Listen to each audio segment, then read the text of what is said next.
એક હોય છે ઈચ્છા અને એક હોય છે આવશ્યકતા.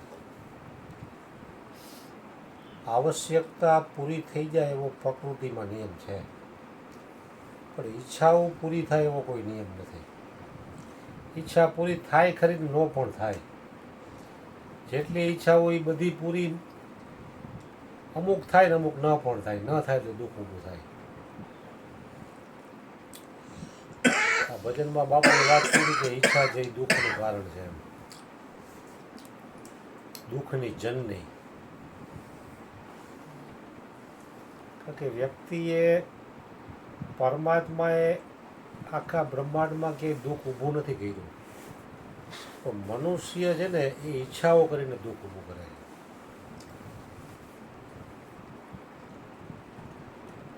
ઈચ્છા પ્રમાણે ન બને એટલે ક્રોધ આવે, અને ઈચ્છા મુજબ બને તો આસક્તિ ઊભી થાય.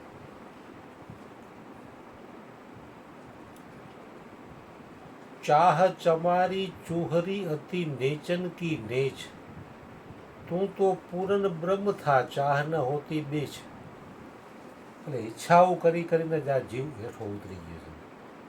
નકર પોતે તો શુદ્ધ સચ્ચિદાનંદ આત્મા છે, પરમાત્માનો સનાતન અંશ છે, પણ ઈચ્છાઓ કરી કરીને નીચે ઉતરી ગયો છે.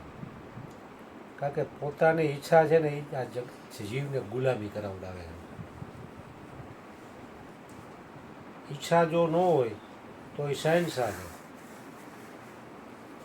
જેટલી ઈચ્છાઓ વધારે એટલી ગુલામી જાજી.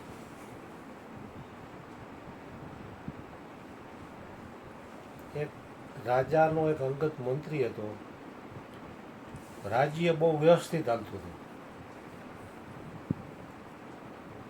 એમાં રાજાએ ઓલી બહારથી અપસરાઓને નાચગાન માટે બોલાવીને શરાબ અને કબાબ એટલે ડાન્સ એ હાલતું. એમાં રાજા એમાં એવો આસક્ત થઈ ગયો કે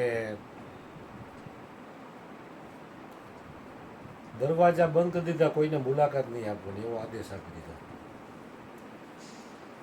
પછી ધીરે ધીરે ગામમાં ખબર પડી રાજમાં કે રાજા છે એ અટાણે નાચ ગાનમાં ને શરાબમાં મસ્ત છે, એટલે બીજા તત્વોએ ખોટા ધંધા ચાલુ કરી દીધા. દારૂ, જુગાર, માંસ મટન, ચોરી એવું બધું ચાલુ કરી દીધું. પછી ઓલા મંત્રીએ જોયું કે હારું રાજ્યમાં અટાણે પરિસ્થિતિ માંડી ખરાબ થવા, તો હવે રાજાને કહેવું પડશે કે કંઈક કડક કાયદો અમલમાં લઈ આવે. તો મંત્રીએ રાજાને મળવાના પ્રયાસો કર્યા, પણ ઓલી અપ્સરાઓ જે હતી ને એ એમ કે અમે રાજાને સમાચાર આપી દઈશું, ત્યાં સુધી સમાચાર પહોંચે નહીં. આવું 2-3 વખત થયું, અને છેલ્લે એને પત્ર લખીને આપ્યો તો એ ઓલાવે ચિઠ્ઠી લઈ લીધી, પણ ત્યાં સુધી પહોંચાડી. પછી અંગદ મંત્રી હતો ને એને એમ થયું કે હવે આ રાજાને કંઈ પડી નથી, તો હું તો આનો મંત્રી છું, તો મારે શું ઉપાધિ કરવી.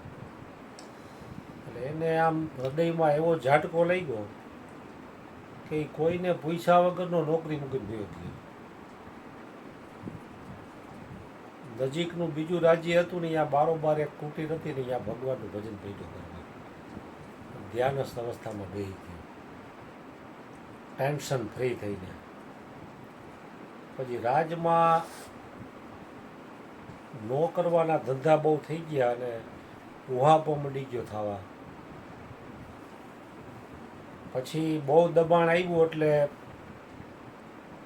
રાજા સુધી સમાચાર પહોંચ્યા, બહાર નીકળ્યો રાજા. પછી એના અંગત મંત્રી કે એ ક્યાં, તો કે એ તો તમને મળવાના ઘણા પ્રયાસો કર્યા, તમને લેખિત પણ આપ્યું, પણ તમારો કોઈ જવાબ જ ન આવ્યો. આ તમારી જે નાચવાવાળી રહી બાયુએ તમારા સુધી સંદેશો જ પહોંચવાનો દીધો. તો કે એને બોલાવો.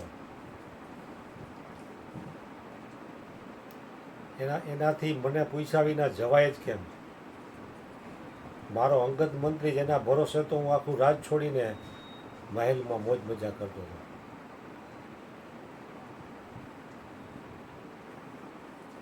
તેના મંત્રીઓ રાજાના બીજા માણસોને બોલાવવા ગયા ને તો એને કોઈને સાંભળી ન જોયું એને કે ફલાણી જગ્યાએ છે પણ એ ધ્યાન અવસ્થામાં બેઠો છે ને હવે એ કંઈ સાંભળતો જ નથી કોઈને. રાજા પોતે ગયો એમ. રાજા પોતે જઈને કહે તું મારો નોકર છે ગમે એમ તો તારાથી મારી આજ્ઞા વગર અહીંથી નીકળાય નહીં એમ. તો મંત્રી કે હું મારી ઈચ્છાઓનો નોકર હતો, તમારો નોકર નથી. મારી ઈચ્છાઓ હતી એટલે હું તમારી નોકરી કરતો હતો. હવે મારી કોઈ ઈચ્છા નથી. મને અહીંયા 2 ટક જમવા પૂરતું મળી જાય છે ને ઈશ્વરનું ભજન કરવું છે. તો થોડો કમથો એ રાજાનો મંત્રી, અંગત મંત્રી ઈચ્છાથી ઉપર ઉઠ્યો તો રાજા ખુદ અહીંયા ગયો. પોતાની ઈચ્છાઓ હતી ને નોકરીમાંથી પગાર મળતો હતો તો રાજાને મળવાના અનેક પ્રયાસો કર્યા છતાં રાજા એને મળી શક્યો નહીં. ઈચ્છાથી ઉપર ઉઠ્યો તો રાજા ખુદ ગયો. એટલે ઈચ્છા રહીને એ જ વ્યક્તિને ગુલામી કરાવે છે. બાકી તો હરેક વ્યક્તિ પરમાત્માનો જ અંશ છે, શહેનશાહ છે. એટલે જેટલી ઈચ્છાઓ ઓછી એટલો વ્યક્તિ સુખી. સતગુરુ મહારાજની જય. બોલો.